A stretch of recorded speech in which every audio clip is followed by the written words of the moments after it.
Central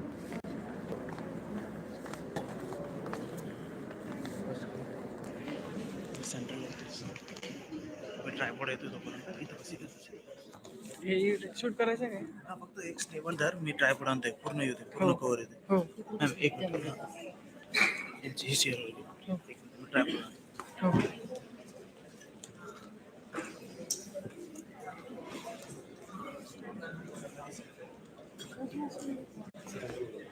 Okay, very good afternoon to everyone. It was a great pleasure and pride that we present Dr. Patankar Memorial Orientation today. And it is my great pleasure and a very proud moment for me because I have my dear friend Dr. Anupama Rohidekar who is here today to present the Patankar Memorial Orientation. I'm really overwhelmed to introduce her. This is a very formal introduction, Anupama. So there are many in this crowd who already know her.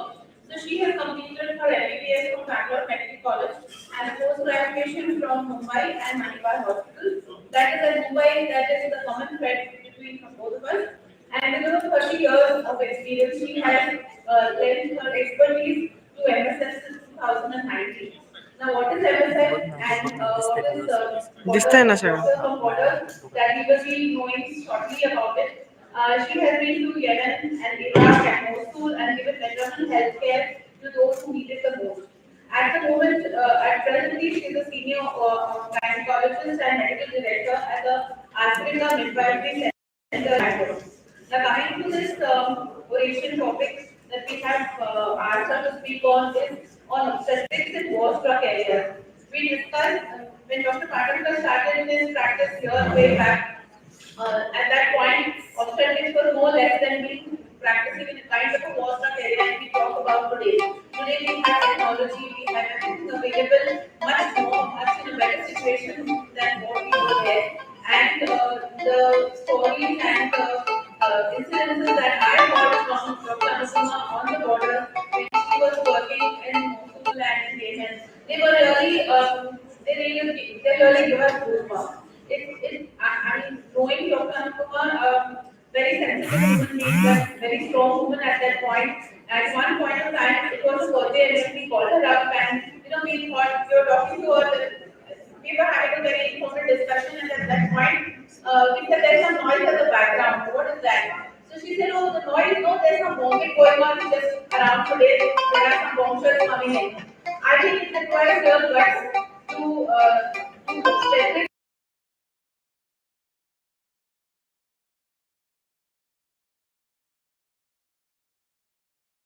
Have really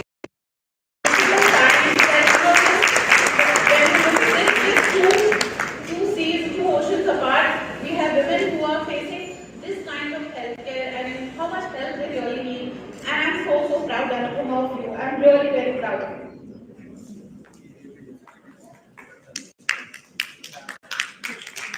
Thank you, Gauri. Over to you, Dr. Anupama.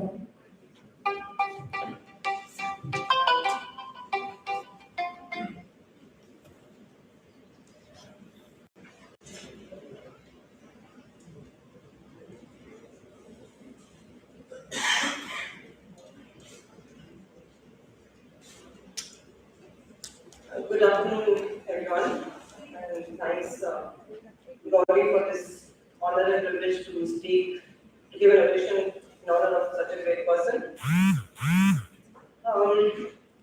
So I'm Dr. Anupama Rohidekar and a good friend of Sanjeevani's for Gauri for the last 28 years. So Mahatma Gandhi said that there is enough in this world for everybody's need and not for everybody's greed. In the year 2018, my need for a successful career, a good family, proud of my social life, and a significant degree of financial stability was all fulfilled. But there was a greed. A greed because I felt that I still had a sense of purpose, a calling which was not fulfilled. There was also a desire for some adventure, some travel. I was from a Kendriya school and I had wanted to join the defense services, but in those days girls were not allowed to even consider this. And so then went on to doing medicine. And somewhere deep down, there was always this craving to do something exciting.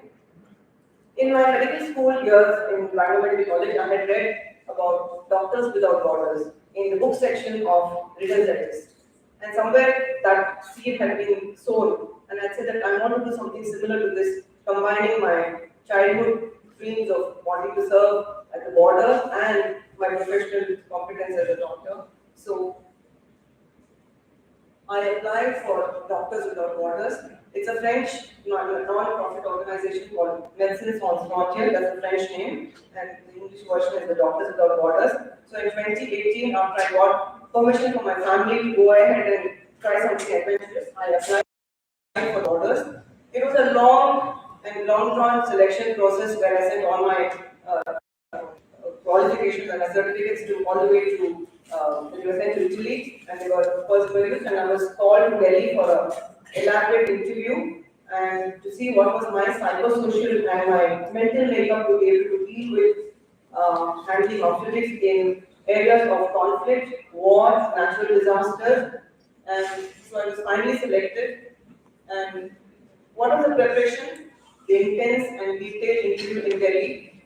Situational case scenarios. They were not clinical. They were not clinical scenarios. So what would you do if you were faced with you're driving up a road in a mission and then you're stopped by somebody in war uniform and you do not know if it's a terrorist or you do not know if it's somebody in the army. How would you deal with these things? So all kinds of case scenarios which you've never experienced, which you've not even thought of. What would you do if you were operating, maybe doing a cesarean, and there is an order from high command that you have to evacuate? What would you do? I said, I will finish the surgery and go. He said, no, you cannot do that. You leave the patient and you run. When there is an order for evacuation, it means there is some impending threat to the hospital or wherever you're working, and you have to leaving the patient. Either you take the patient with you and run, or you run yourself, because there are at least 10 people who are there logistically managing your security and safety. So when there is an order from above asking you to evacuate, you just leave everything and run. So these are the things that you are never prepared for. These are the scenarios you never even imagined. So that was the kind of preparation that was required, and that was the kind of test that I went through. Then there was an elaborate psychosocial assessment of how I was able to cope in these very difficult situations. And I was also sent to a PPD program, that is preparation for the primary departure program for place in Bonn, where there was 40 other people from different walks of life were all volunteered to work for Doctors Without Borders, and we were also prepared for multiple scenarios, what to do in multiple each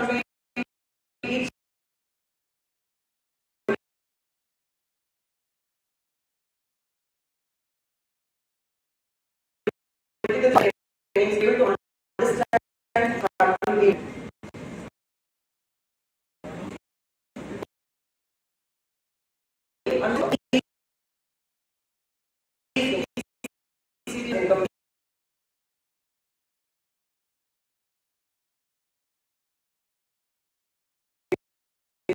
the Kargil War in 1999, when we were watching everything on TV and reading newspapers, the Mumbai terror attacks of 2008. Globally, we are also now reading about wars between Russia and Ukraine, between Israel and Palestine. What would the reasons be? Political and vested interests wanting to control oil, geographical territories, and of course religion. But whatever the reason be, whatever be the reason, who are the victims of these wars and conflicts? Children, women, aged and poor people, internally displaced people, people who are, displaced from one part of their own country to another part, but still alien territory for them. They feel they are in a place they are not comfortable with. Refugees from other countries, and destruction of infrastructure, homes, schools, roads, hospitals, everything is in a state of destruction. So in 2019, I was deployed on my first mission to Yemen, and the coordinator there is an urgent requirement for a senior OBGYN in Yemen, and it is an HIC. I said, what is an HIC? It's a highly insecure country because there is a civil war raging in the country. I said, what is it that I have to do there? So they said that you have to continue to work as this, but the situation of extreme insecurity is what you have to be aware of. The work is not very different, but there is a constant threat of risk to your life. Are you ready for something like this? And that is on your first mission. You've never done an MSF mission at all. I said, who's going to take up my security? He said, it is our responsibility, but you have to be aware of this thing in the background. So then I didn't even know where Yemen was. So that's where Yemen is. It's across the Arabian Sea and near the Red Sea, and that is where Yemen was. So I didn't even know geographically where it was. So Yemen has been in a civil war since 2014. It's an underdeveloped poor country because it's been fractured into multiple areas which are either under control of the coalition government on one side or the rebel or the Houthi government. There are constant airstrikes and bombings and war happening. There's been complete destruction of roads, homes, hospitals, airports, and then power plants. So this is how I went from Delhi to Djibouti. I didn't even know there was a country called Djibouti. Djibouti was the place where all multiple MSF and other NGOs meet. So that is the hub for all NGOs meeting to spread to do all their humanitarian activities all over Africa and this Horn of Asia. So I was in Djibouti for 5 days, and then finally, because you need to enter Yemen, you need 2 visas. You need Yemen a visa from Sanaa, which is the Houthi government visa, and then you need a visa from Aden, which is the coalition government visa. So unless you have both these visas, you cannot enter. The airports have been destroyed, so there are no commercial flights, and you have to go only to charter flights, which are shared by MSF with Red Cross. So I flew over. So I flew over from Djibouti after 5 days with hijab and abaya. Okay, so you are entering a country which is alien in religion to you, and we are trained also not to have our religious or cultural preferences. You have to gel with the people because you are only there on their health and not trying to portray your political or religious opinions.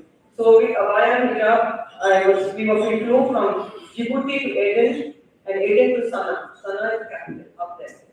Okay, in Sanaa, I had to wait for 1 day, and then I was taken by car from Sanaa to the place of my work, that is Taiz here.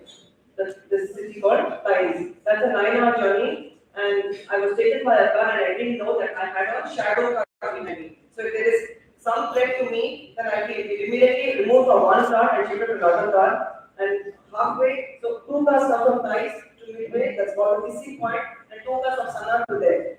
And then I shift cars and quickly miss to Taiz. So this is the hospital that I work in. This is the MSF's maternal child hospital. It's actually a hotel which has been converted into a hospital because of the war. This is how the hospital looks. So I stayed in this building for 3 months. You are not allowed to come outside. The 4th floor of this building is part of the 4th floor is converted into an expat guest house where the 6 or 7 of us expats who have come for various positions in this hospital stay there for the next 3 months. You are not allowed to come out of this building because there is a war raging 7 kilometers away from. So we are just 7 kilometers away from the country. So I lived in this building for 3 months. You just go up and down the building and you walk in this small area which is out there, and that's about it. That's the only education you have.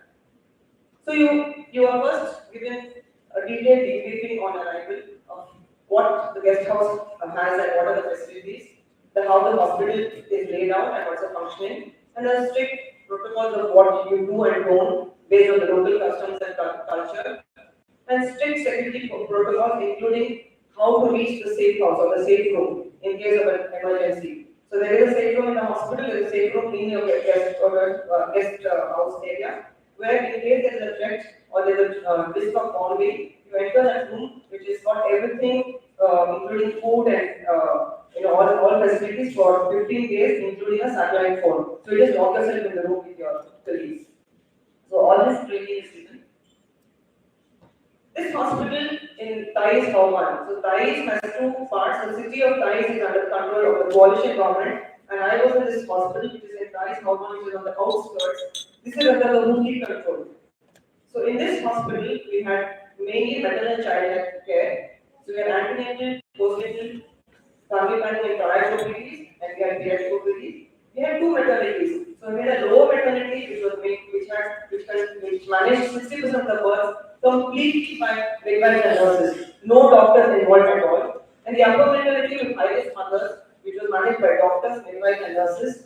1 portable ultrasound machine, 1 OTP, 2 tables, and a recovery room. pediatric wards and malnutrition unit, emergency room and casualty for other issues like if we come with a heart attack or with a broken bone, so you can stabilize them and then refer them to other hospitals, and we had a decent laboratory.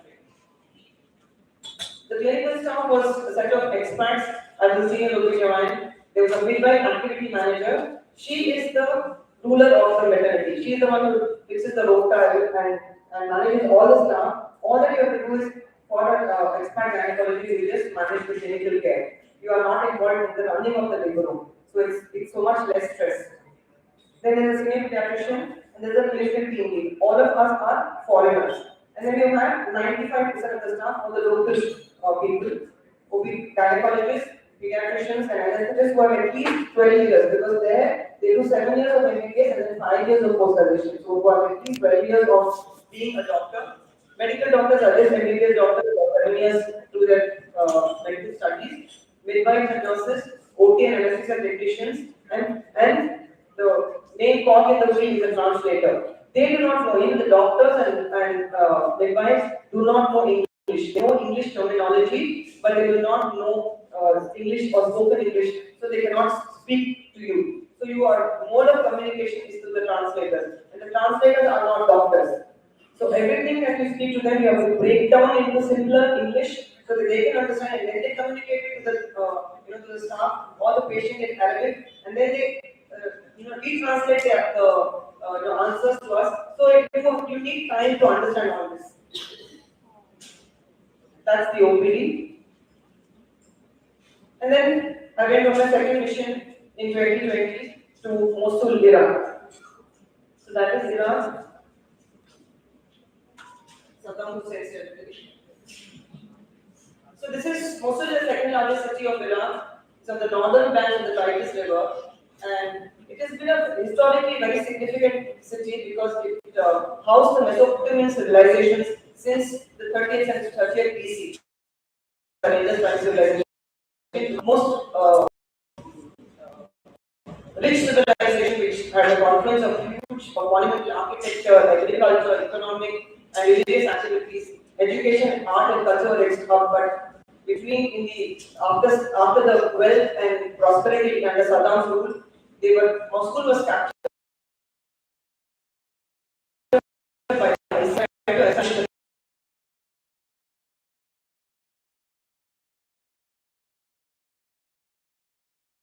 a very wealthy country because you had huge palatial houses. Some of those houses were really magnificent. Even some of those were fantastic, but all in ruins because of the 3 years of establishment.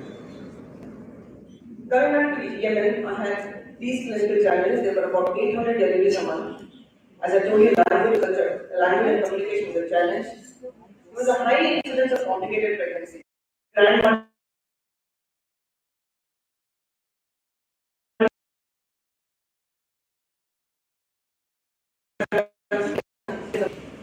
there was a lot of misoprostol abuse in the community. A lot of midwives who were working, from homes, but using misoprostol left, front, and center, and hence we used to get a rupture uterus patient.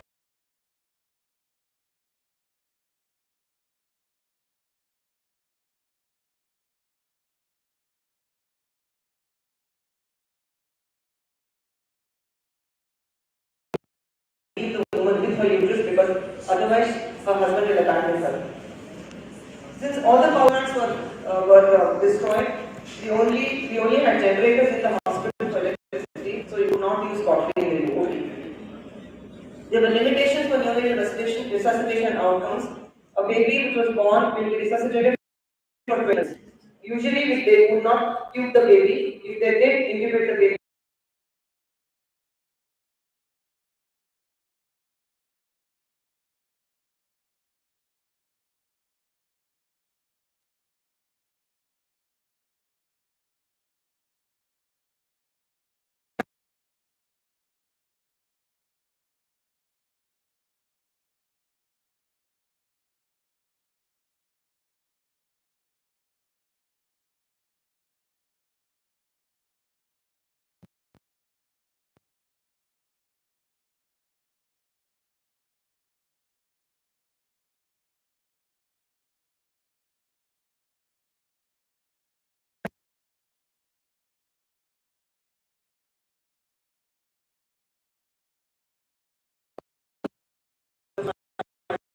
biggest challenge because and the background of affluence not only affected the staff, it was also seen in the patients who were very, very demanding. In Yemen, the patients were poor, they were willing to listen to anything that you said, they were helpless. Whereas in Mosul, the patients came from a history of affluence and they were extremely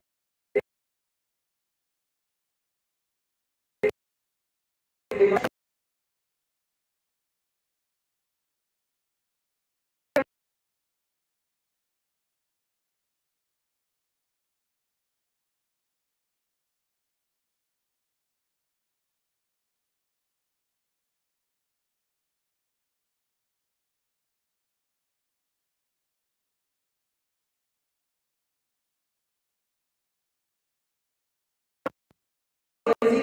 So we have to look around in the community and find someone who speaks Yazidi. So I was speaking to the translator was speaking to Arabic, the Arabic was speaking to a Yazidi person, a Kurdish person, and then the passport. So you can imagine what kind of challenges we had there. So my work was mainly to ensure that the MSF guidelines and protocols were implemented. MSF is very strict with its guidelines and protocols, and I can't go into something heroic all by myself, which is not based on their protocols. Antibiotic policy has to be followed very precisely. We can't use antibiotics indiscriminately. Induction of labor protocols were very strict. I had to ensure that they were being followed. Cesarean rates have to be below 15%. Any cesarean rates more than that, I as the senior expert doctor has to explain why the cesarean rates were high. So we have to have monthly audits and monthly records to be sent. Episiotomy rates could not be more than 30%. Monthly reports of clinical work had to be sent, and we had to have regular mortality meetings, morbidity meetings, and interesting case discussions. I also had to do trainings. I had to train the medical doctors and the MDs. MDs are the ones who have just finished MBBS to how to identify and suture third and fourth degree pregnant pairs. I improvised the 12 gauge Carmen's cannula into a PPH cannula. I had seen some of Dr. Pandikar's videos, and because of the high risk of PPH there, and we had just one or two OTs. So I asked the paramedical engineer there to make multiple holes into the 12 number Carmen's cannula, and I started using it as a PPH cannula, though it's not in the MSF protocol, but just to save lives, but especially to save lives. And I managed to train them all to use this PPH camera, which we managed to reuse in autoclaves and reuse again and again. And it really helped in saving a lot of lives, including the women who had ruptured uterus. Then we did the neonatal resuscitation training for all the staff. We did a focus point of care ultrasound training for maternal cardiac and respiratory ultrasounds. Then I saw Dr. Virkut's videos. I had never done an internal ligation in my life. And I went there and demonstrated and trained all the OBGYNs to how to dissect and ligate internal arteries in patients with PPH or with ruptured uterus. We had to, unfortunately, end up having to do a few obstetric hysterectomies, and there, trying to teach them how to prevent and identify ureter and bladder injuries and treat them within this, team of just me and the senior obstetrician and one.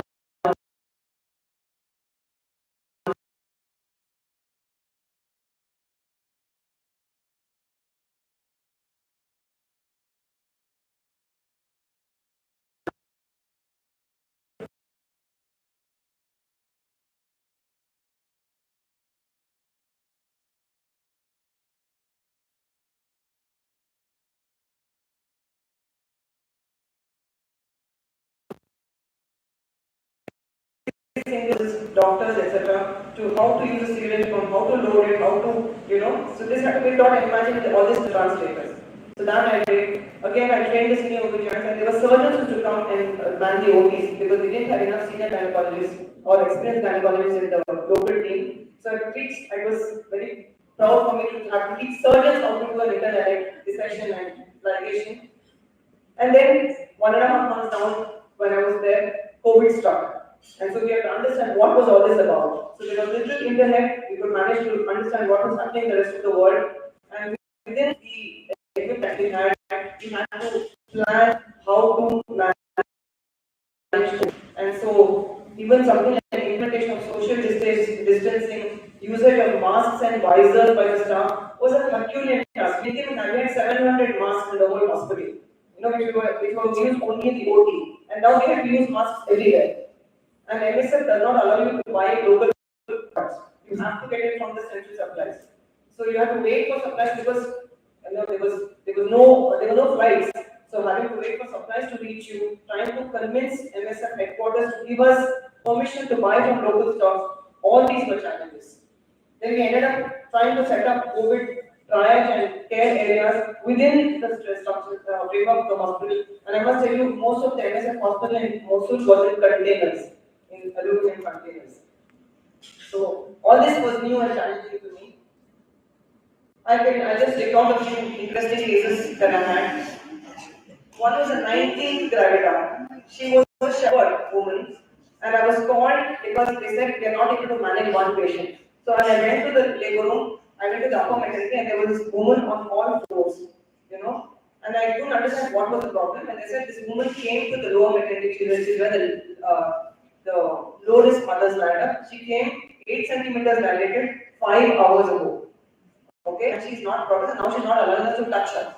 So they shifted her from lower maternity to upper maternity, which is the high risk. They said she's got a rupture or she's got a BPH or something.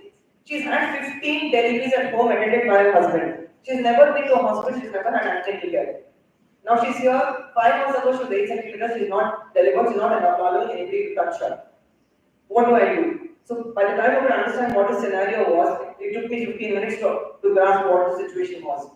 And then try and make her turn over to do an internal examination was impossible because that's what the people had taken for 5 hours. So then I tried to tell them that, come on, let's offer her a cesarean. And everybody looked shocked because cesarean is not done without adequate education. I said, let's offer her a cesarean, and because that was the only way I could get myself out of the situation. I said, I will take the responsibility being a senior gynecologist, I will take the responsibility to answer whomsoever, but offer her a cesarean. And then the translators, they call it the Kesaria. The cesarean is called Kesaria.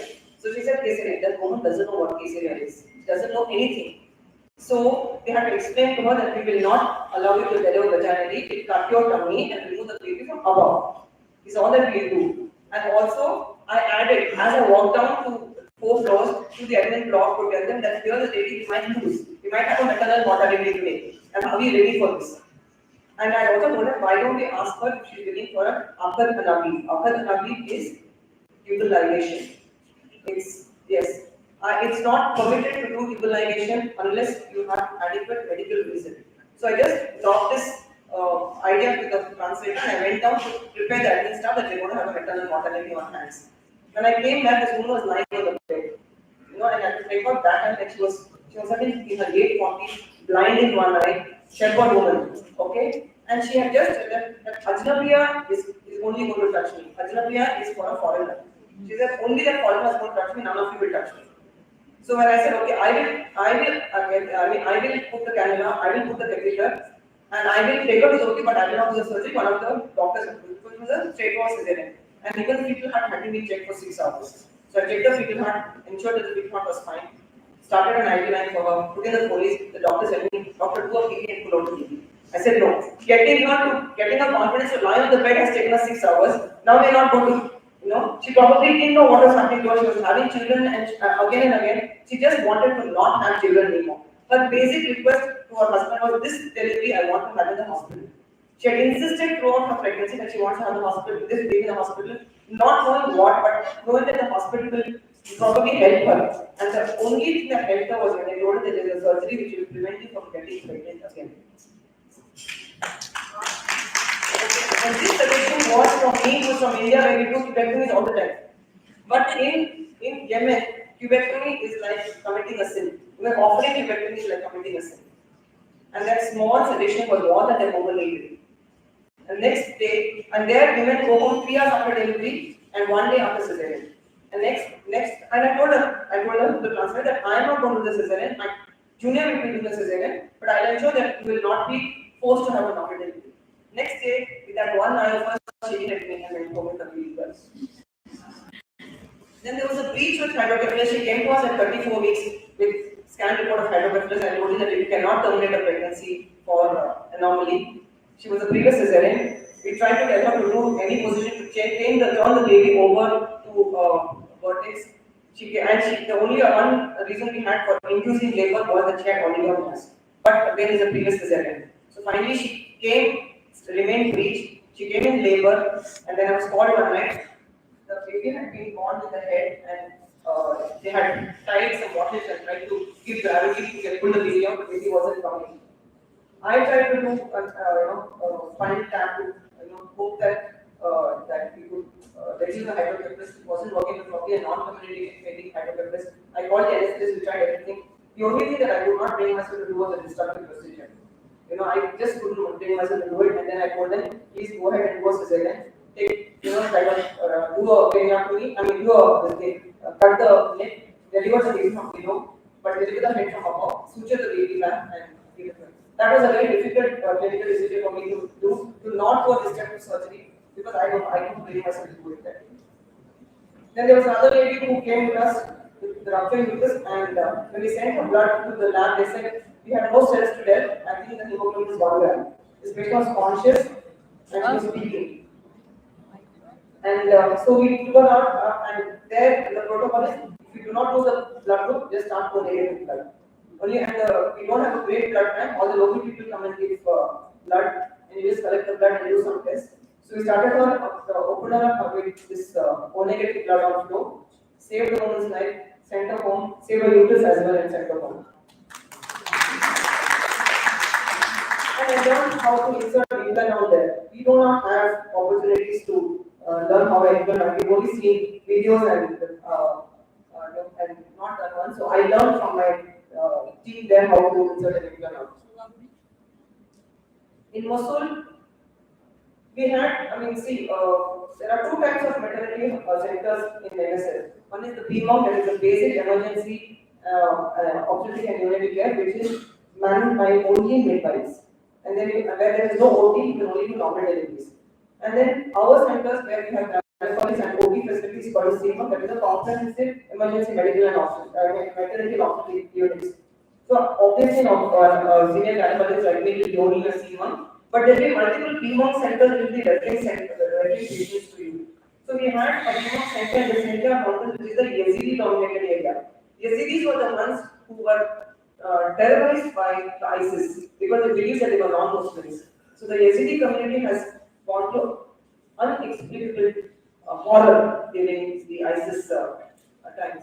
So when there was a patient which had to be referred from the PMOC to our center, whether it was an eclamptic, whether it was a complete rupture, that travel to the center mountain for about 4 to 5 hours used to be something that we used to be, worried about, that we lose the patient along the way. One midwife or one nurse will accompany the patient to the mountainous regions where again, anytime there could be a bomb blast or there could be something. So that was one stress point for me.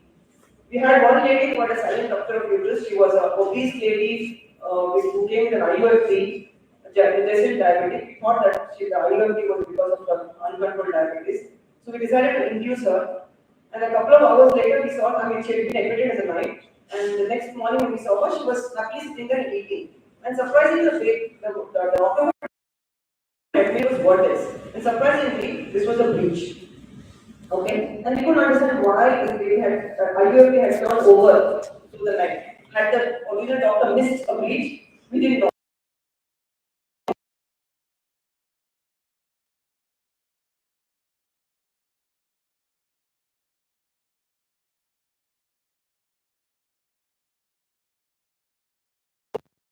We want to continuously have diabetes, so let's offer, and because again there was the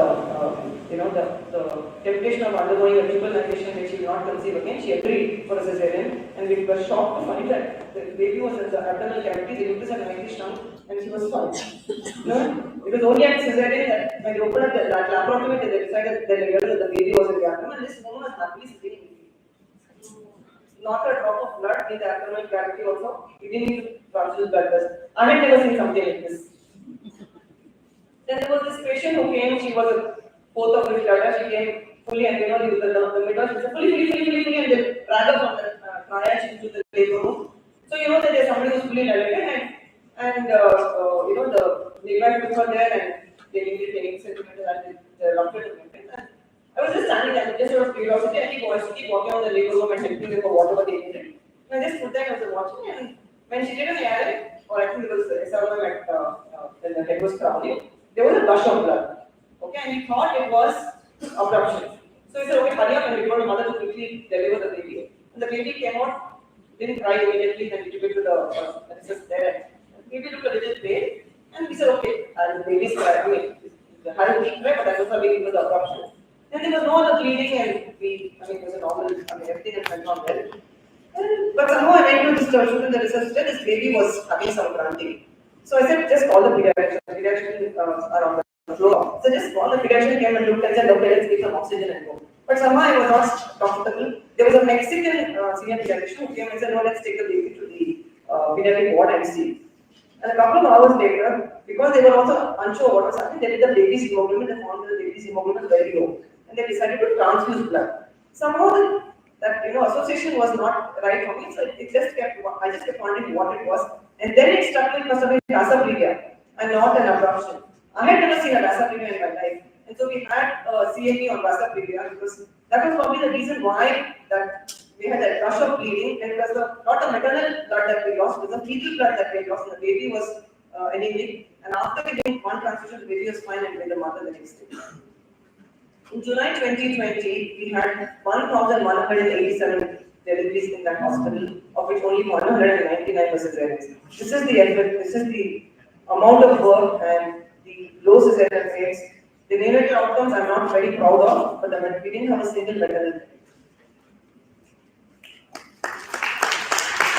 So after you return to mission, you have to give a detailed end of mission report, which is the handover for the next incoming obstetrician. And then you have a detailed debriefing in the Delhi office, and then you have a psychosocial counseling session after you are home. So somebody from Germany or Amsterdam finds out if you are fine mentally and the trauma of what you've gone through has affected you on giving any support. Returning back to Bangalore from Hostel was in the first wave of COVID was another big challenge. There were no commercial flights. There were no Vande Bharat flights from Iraq. There were few chartered flights in the Arabian language, and they told me to contact the Indian. MSF told me contact your embassy, Indian High Commission. When I entered Iraq, I had not shown them that my country of destination was Iraq. I had shown only my ticket to Jordan, because if the immigration officer sees that you are headed for Iraq, he will stop you and ask you further questions. So MSF had clearly told me, show them only the ticket to Jordan. Don't show them the second half of your journey. So the Indian High Commission embassy didn't know that I landed up in Iran, because from Jordan I went to Moscow. They didn't know. So very hesitantly I called up Indian embassy in Kelkar, and thankfully enough, they didn't ask me a question. When did you come? How did you come? How come we don't know? Okay, they just asked me, are you safe? And do you need आपको उठाना है? I said, नहीं मैं जाऊँ ठीक हूँ. And then every 2 days they would call me and find out if I was fine. Finally, I managed to come to Baghdad, and from Baghdad I managed to get a flight via Dubai to Bangalore. All the time wondering what was the scenario of quarantine coming back to Bangalore, coming back to India. Whether I'm staying in Delhi and staying in a hotel quarantine or a hospital quarantine. Luckily, in those couple of weeks by the time my return was finalized, home quarantine was allowed, and I came back to Bangalore and quarantined for 4 weeks at home. So what has my experience with working with MSF taught me? It was the first time I was working overseas. It was the first time I was working with midwives. And I understood their competence and role and their potential of easing us of so much of what we have been doing. I think that has been done as a to have a vaginal birth.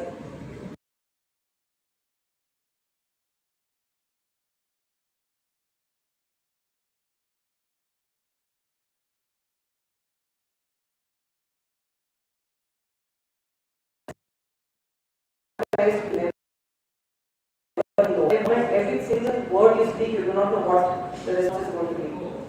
Also, working in a low resource and high volume setup was my first experience. And my nice experience was living with expats from so many countries, from so many different languages and diverse backgrounds. We were all bonded by the common spirit of humanitarian work. Living with them for extended periods of 3 to 6 months itself was a huge learning. And this experience has been very transformative for me at personal and professional level. I now have a tremendous value for what we have, what we enjoy here in India. We do not know how privileged we are to be born as women and in India. Our problems are really minuscule when compared to the magnitude of problems in countries which are not so far away from us. It was extremely fulfilling to be able to make a small difference in the lives of women who are worlds apart from in so many ways, in education, in lifestyles, in religious customs, everything, the kind of life that they lead. If you can make that small difference, somehow it's so fulfilling. And I know that I have my calling, and I will continue to work with MSF.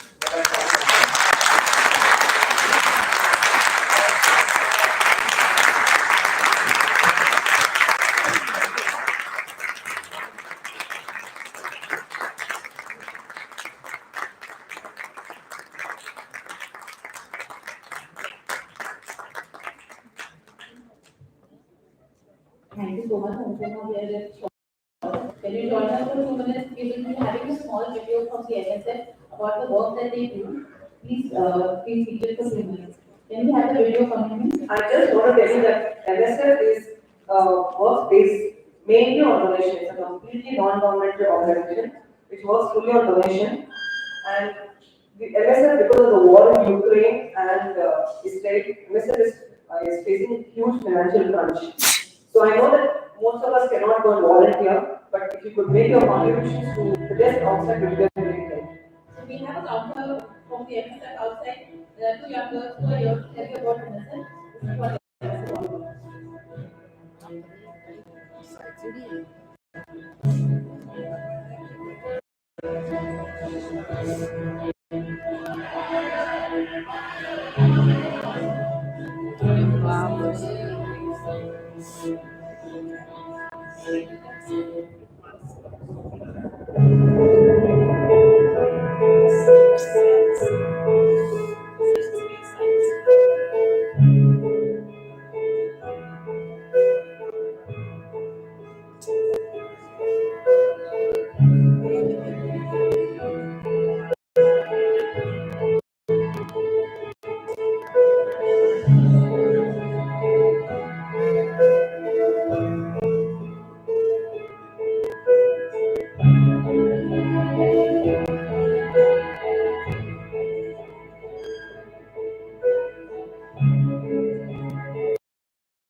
Thank you, ma'am. Most of us are with tears in our eyes and we're literally out of words here.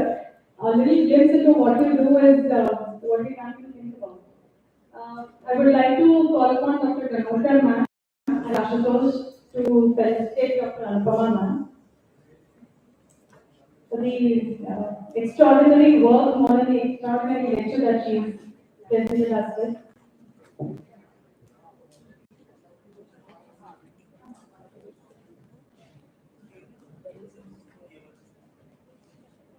The plaque that is being presented reads, in profound appreciation for your unwavering dedication to advancing obstetric care in the face of adversity.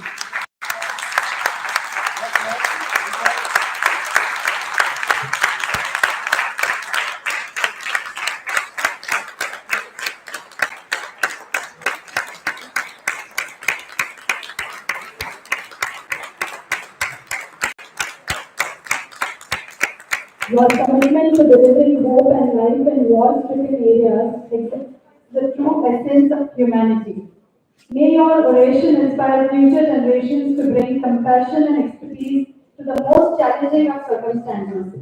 We present to you this plaque with feeling of gratitude and appreciation.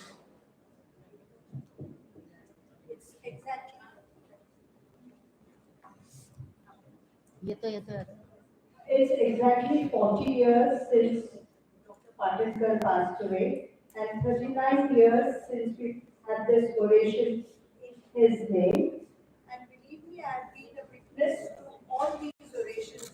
And today's has been the most inspiring and the most touching from all these her own work and her own experience. My compliments.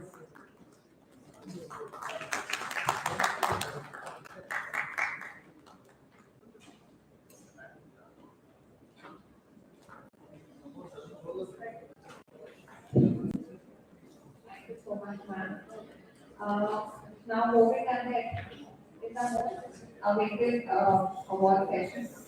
To do the honors of the Lifetime Appreciation Award, may I call upon our very own Dr. Sushma Gupta Madam and Dr. Archa Nahari Madam on the dais.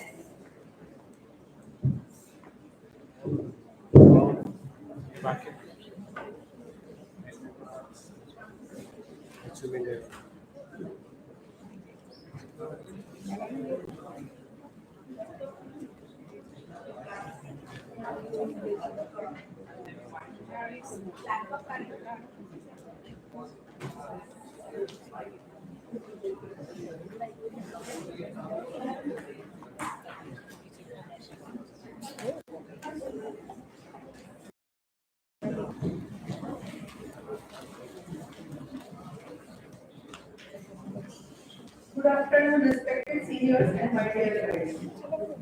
The Lifetime Achievement Award recognizes individuals' significant and sustained contribution to the organization and society. This year, the Lifetime Achievement Award recipient is Dr. Vijaya Prakash Badukote. अच्छे लोगों की सबसे बड़ी खूबी यह होती है कि उन्हें याद रखना नहीं पड़ता, वो याद रह जाते हैं. These lines are totally appropriate for Dr. Vijaya Madam. It is my proud privilege to introduce Dr. Vijaya Prakash Badukote. Dr. Vijaya Badukote was born on 11 February 1952, Pune, Maharashtra. She belongs to a highly educated and influential family. Her father, Mr. Prahlad Rao Narayan Rao Khode, was a lawyer at Akola district. Her mother, Mrs. Mukta Bai, was a homemaker.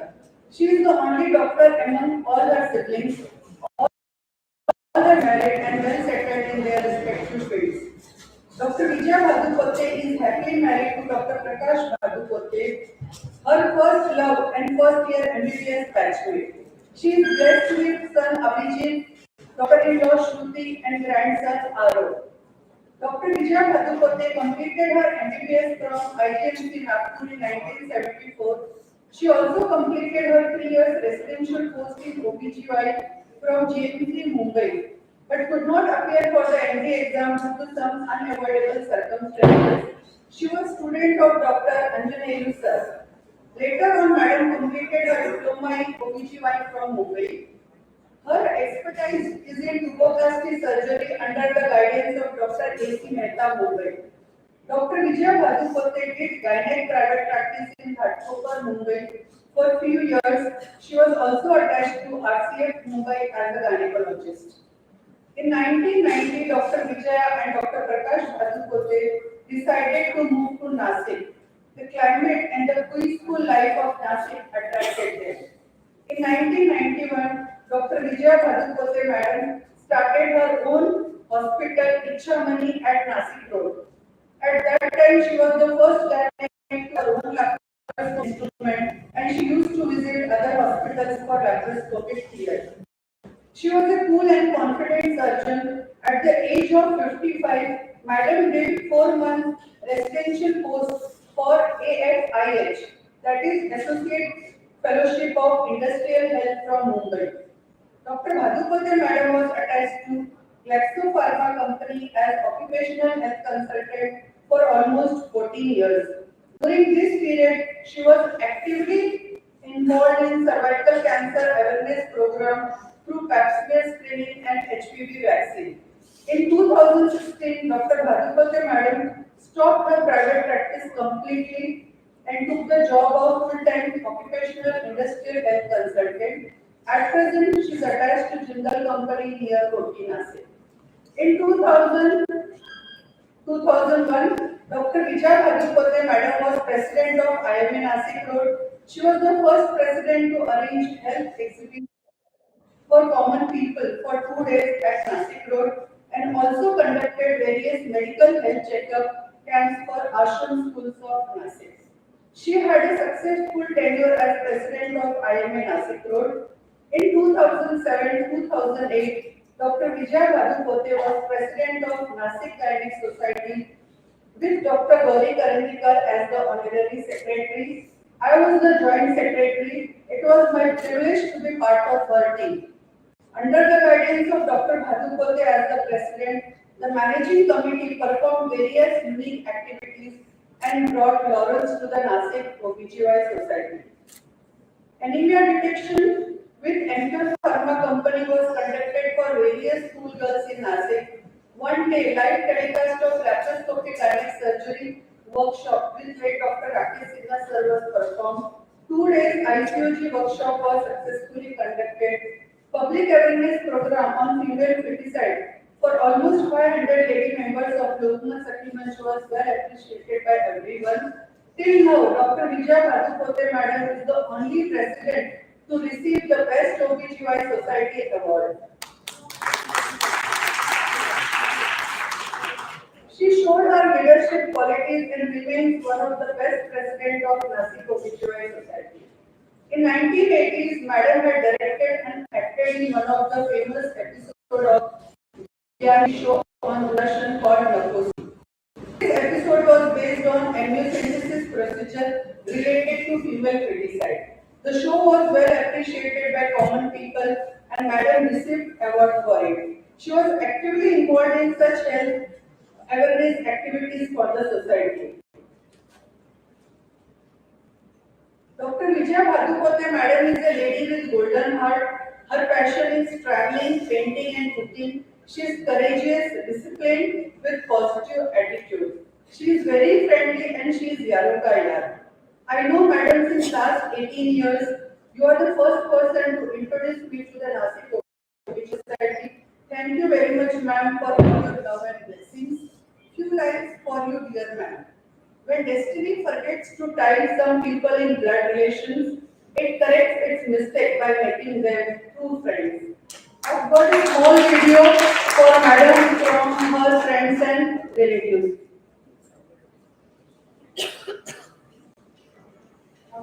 Dear Mom, I find myself overwhelmed with gratitude and love for you. From the moment I became part of the family, you welcomed me with open arms and made me feel at home. I've never felt that I have come from a different family. The moment I met you, the moment I hugged you for the first time, your warmth, your kindness, and unrelenting support have been a guiding light in my life. I want you to know how much I appreciate that all you have done to our family. Your selflessness and dedication never fails to amaze me. Whether it's the little things like making my favorite dish, or big things like always being there when we need you the most. You never hesitate to go above and beyond. I'm constantly inspired by the strength and resilience. You have faced challenges with grace and courage, showing me the true perseverance, how the true perseverance looks like. Your wisdom and experience have been invaluable to me, and I'm grateful for every lesson you taught. But above all, I'm grateful for the love you have shown to me. Your love is unconditional and unfair. I feel blessed that I have you in my life. You are not just my mother-in-law, you are my mother, my confidant, my mentor, and my best friend.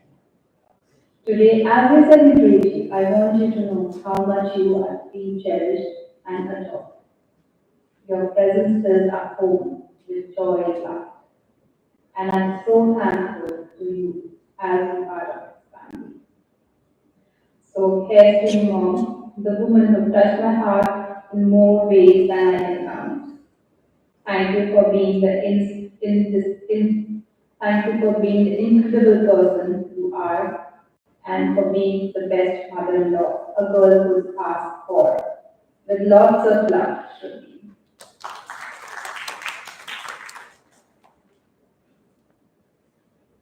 नमस्कार मी विना सावरकर माझी ताई doctor Vijaya तिला आपण पुरस्कार देऊन तिच्या कार्याचा गौरव करणार या ऐकून अतिशय आनंद झाला. तिने आतापर्यंत घर क्लिनिक आणि समाजकारण इतक्या छान पद्धतीने केले याचे आम्हाला अतिशय कौतुक आहे.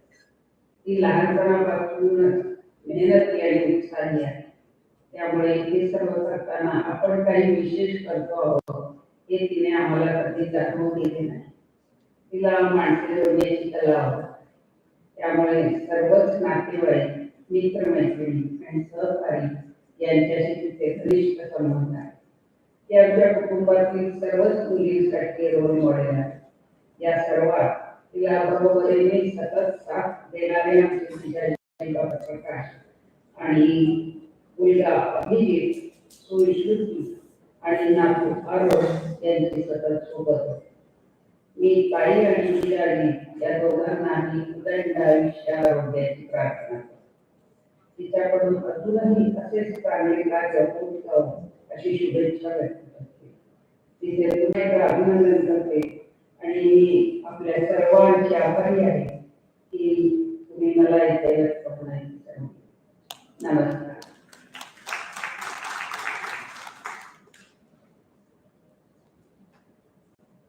Namaskar, I'm Navin Khole, elder brother of Dr. Vijay. Dr. Vijay is a very talented girl, and therefore, though being younger, I chose her as my friend to the circle in life. In the family, she has been a crisis manager, mainly because of her creative skills and ability to see the things beyond what they are. She is an out-of-box thinker. She has tremendous liking for serving the underprivileged. The work which she has been doing for the help of those underprivileged is what she has been doing so far. And I'm happy that the society has taken cognizance of her contribution to the humanity. I pray Almighty that she continues to have ability to serve the humanity and carry forward our mission in the time ahead. Thank you.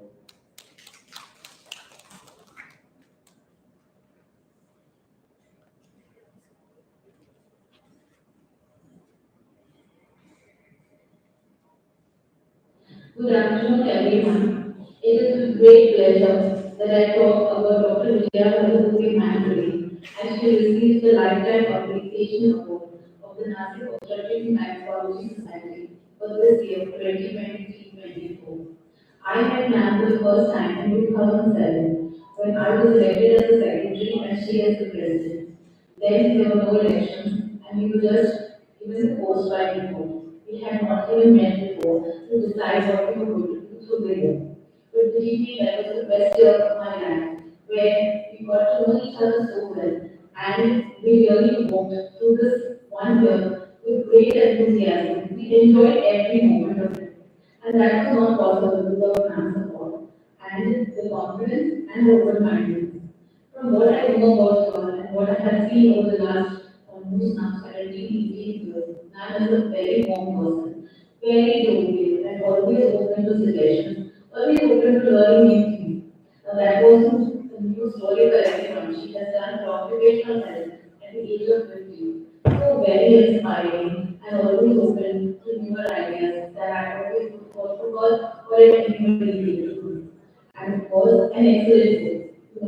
personality, how much we enjoy how culinary skills for the last many years now. Along with that, she stood strong with me in those years when in 2017 was one of my hardest times in my personal and professional career. She stood hard and she really put tears alongside with us. And that was the year which really changed my life because she stood by me and I was all to you, ma'am.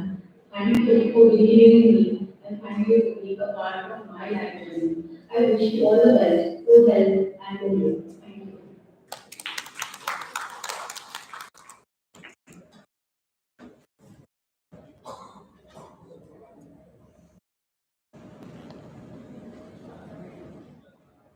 Doctor Vijay Karade physician Nashik road.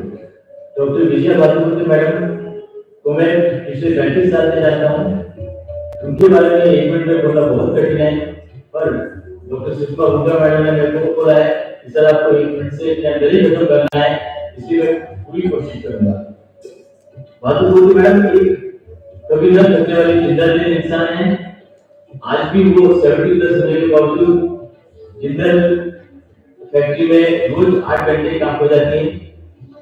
Madam में एक बहुत बड़ी quality है वो leadership की। Madam की hobby है घूमना फिरना। मैडम को जब भी बोलो मैडम कहीं का प्लान बनाना है क्या है, madam is always ready. Madam मेरे से बहुत बड़ी है क्योंकि मेरे को सर बोलती है क्योंकि मैं उनका टीचिंग डॉक्टर हूँ। मैडम एक बहुत अच्छी कुक है और उनकी हॉस्पिटैलिटी हमारे ग्रुप में बहुत फेमस है। किसी दोस्त से दोस्ती कैसे निभानी है ये सिर्फ भानुमती मैडम से ही हम सीख सकते हैं। धन्यवाद। Hi, Daddy, congratulations. Hi, Daddy, congratulations. We're going to this event. We're going to this event. But it would be very nice. It will be very nice. Many congratulations, Daddy. Many congratulations. I request President Dr. Gauri and Secretary Dr. Mayuri to escort Dr. Vijaya Bhatupati Madam, Sir Mandakini McMahon and Gauri Madam to rise.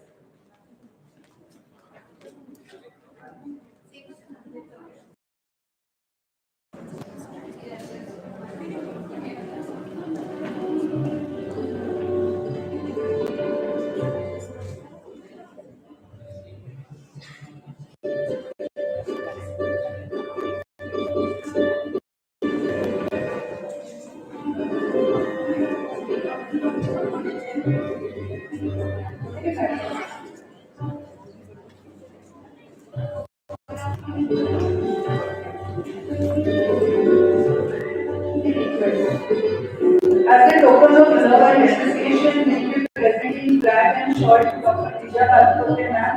I request Dr. Varsha Lahare to lift the flag.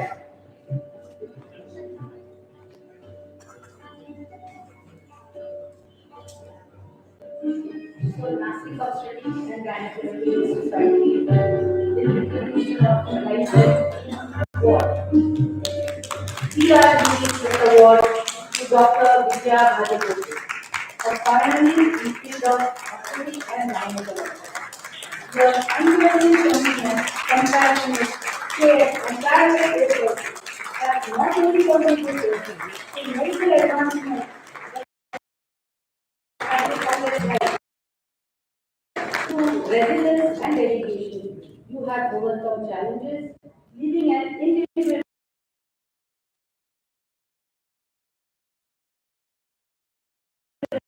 care. With gratitude, we present this letter achievement award, creating a profound impact on the journey of life and the health of generations to come.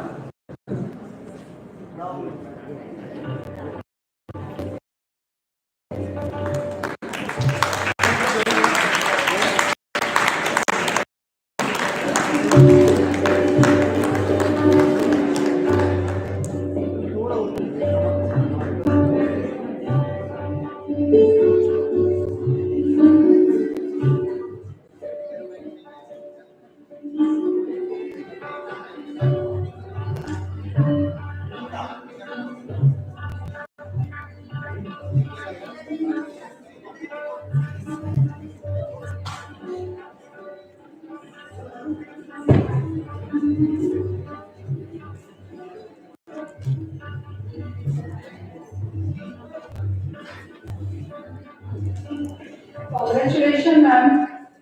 Now I request Madam you.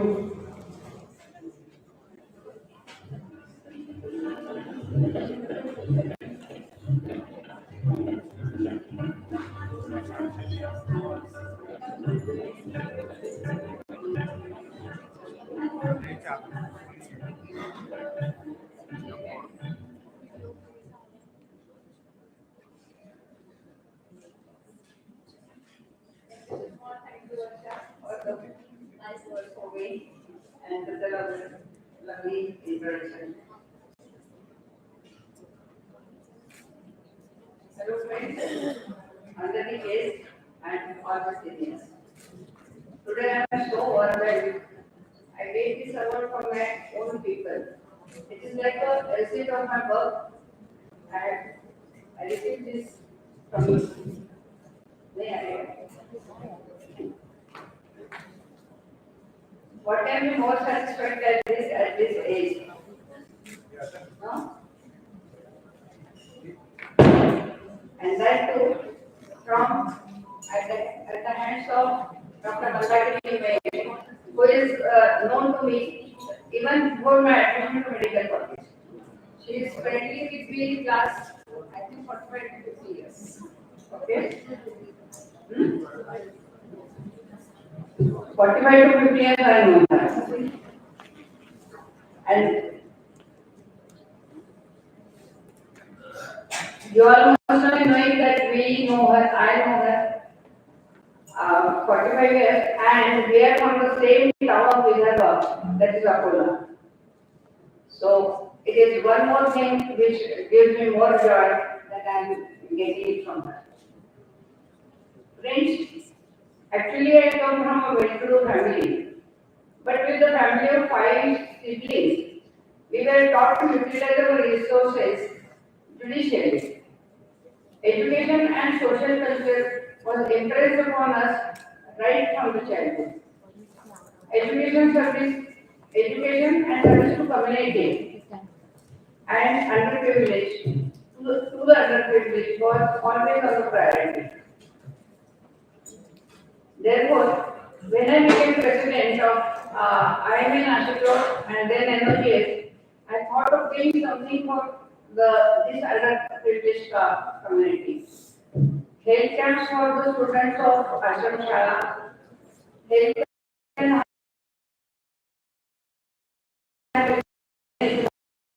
treatment for the school girls are few of them. For conducting such projects, my similar-minded friends, government officials, some teachers, some society people, they were always there to cooperate with me and they always stand behind me for the success of the project.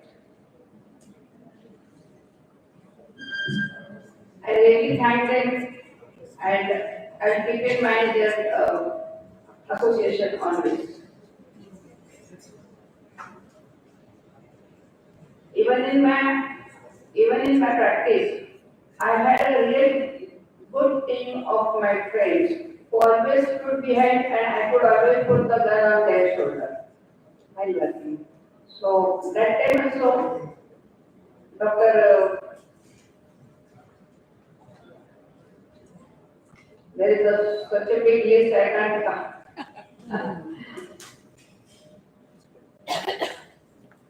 In my practice, Dr. Late, Dr. Jagadar, I remember him this time.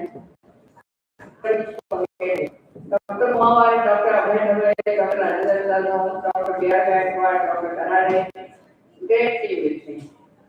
When I was doing this project, there were very senior consultants also, Dr. Vidya Patil, Dr. Dhan, Dr. Swati, Dr. Gauri, Dr. Sushma, all the people were standing behind me for the success of the project, and we could manage it. Above all my senior colleagues from NOGS were always there to guide us to the right path. Dr. Late Apasai Pawar, Dr. Shubdev, Dr. Sanjay Char, Dr. Vishram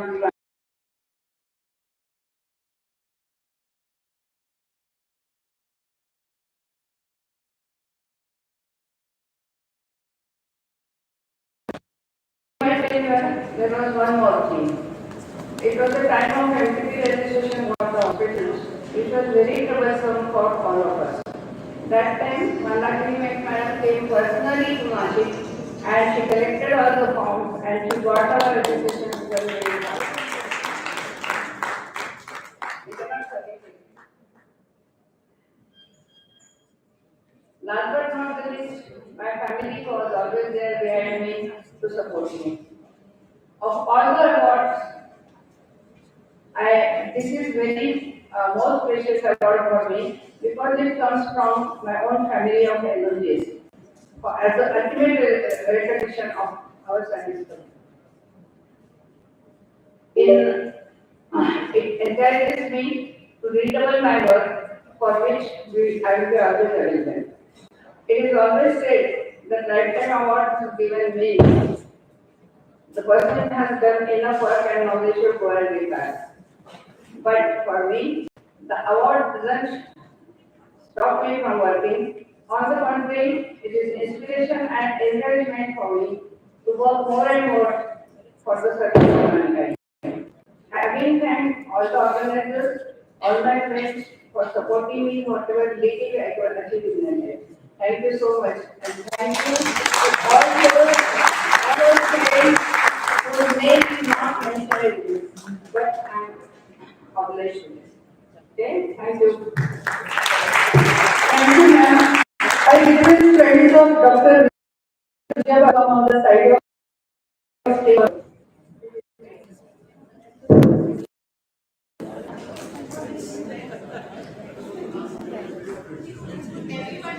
I request Dr. Singh madam, Dr. Swati ma'am, Dungre ma'am,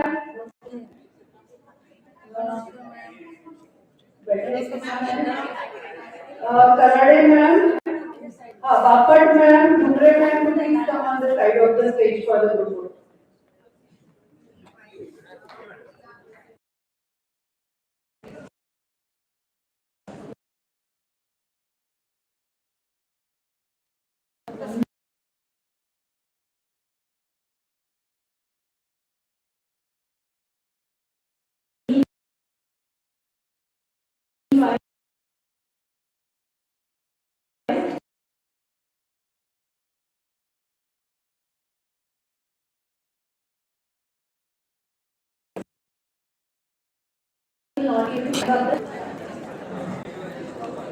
And her Dr. Swati Kalkar.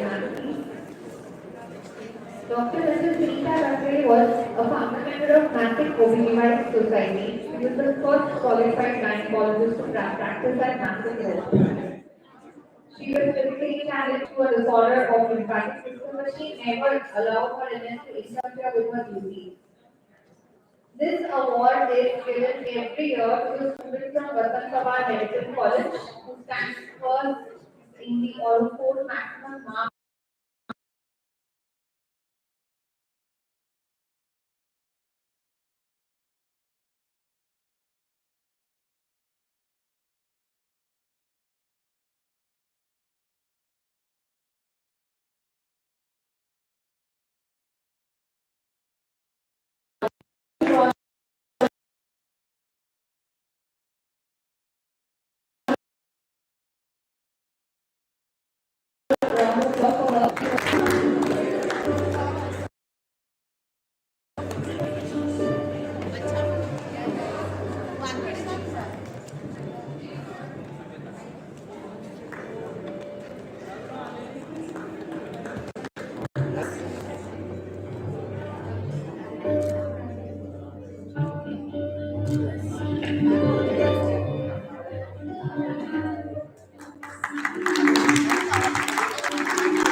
Patel, Asani,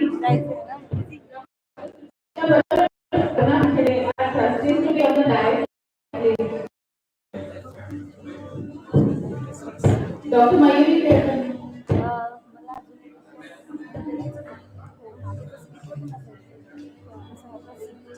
There are some people who are working behind the stage for a successful year, and so she is the one who has designed and created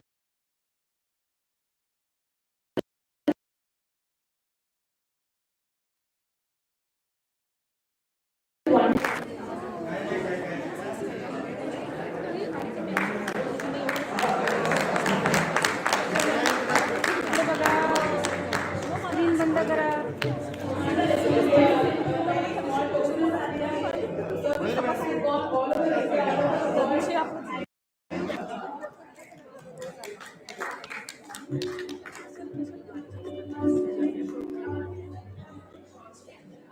May I also call upon Bhushan Bhattacharya from Radio Benji.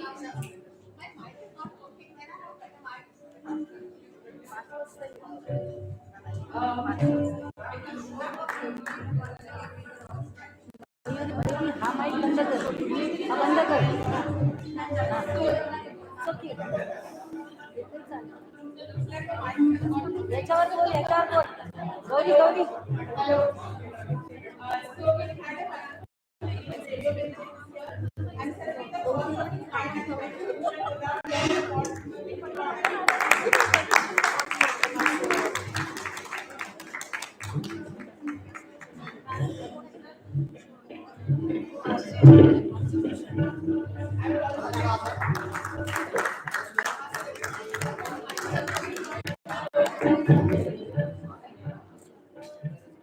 I would also like to invite Ruchita Thakur from Radio Benji. So, when project from day one, Ruchita has been helping us with everything. So, I don't know what to say and what not to say. She has been really standing really hard with us. Thank you, Ruchita, for all the help that you have given.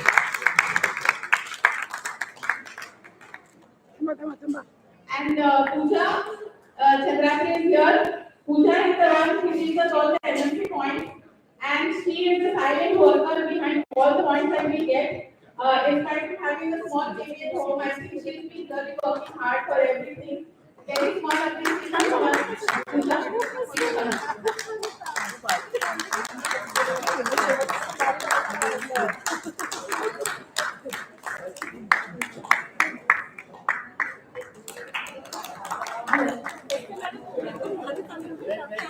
And one more person that we see, we always commanding, hey kara, and it's very very amazing to do. But attack sir, Julia Gandhi.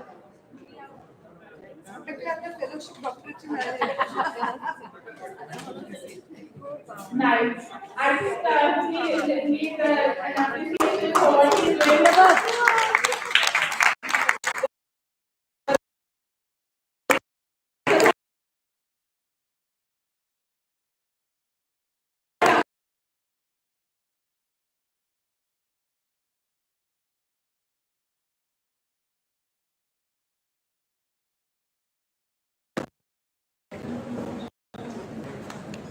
So many people are there behind the curtain helping us and working for us. So thank you so much.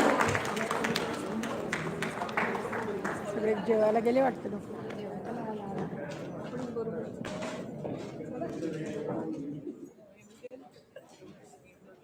Thank you so much. Please join us for lunch and we will be resuming in 15 minutes or so. Our compliments to Gauri and Mayuri for a very nice gesture. All the people who work behind the scenes. Thank you.